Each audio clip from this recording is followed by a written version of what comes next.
Hello guys, magandang araw sa ating lahat or magandang gabi sa saan mang part ng mundo. Guys, gagawa tayo ng pampalakas ng immune system. Meron tayong honey, pure yan guys.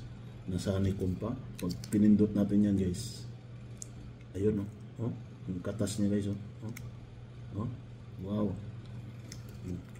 Yan ang isa sa ingredients natin. Pangalawa, itong bawang guys. Pangatlo, sibuyas, luya, lemon. Ito guys, paghalo-haloin natin to.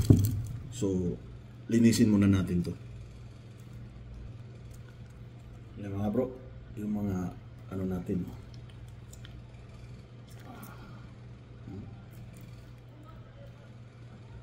Tas ng guys, ito yung purong yan, purong honey guys, purong honey yan. Purong honey guys.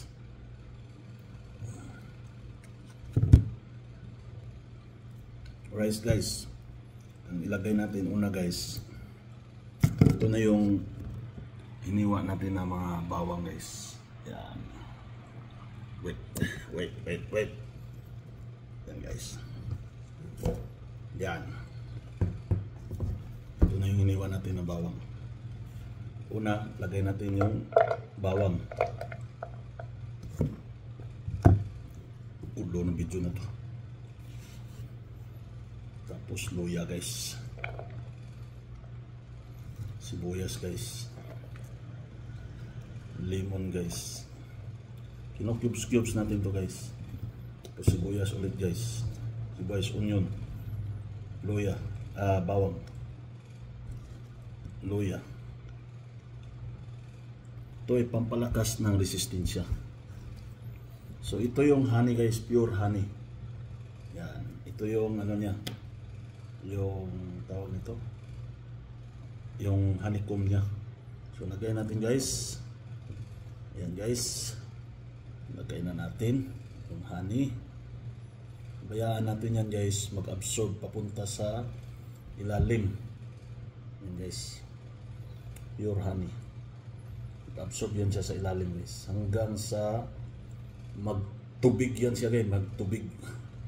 Pag magtubig na yan siya guys, yun ang inumin natin yung kahit isang kutsara na katas nito every morning before eat, and mas maganda rin before sleep, before ka matulog, tirahin mo na guys.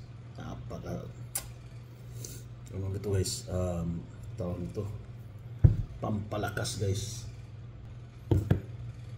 So yan guys, yung honey guys, ayan. So nag-absorb siya sa ilalim guys, papunta siya sa ilalim. So ganyan lang guys, pampalakas ng resistensya natin guys.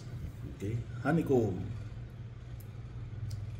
Pa rin makatas pa rin yung honeycomb guys. Tamis.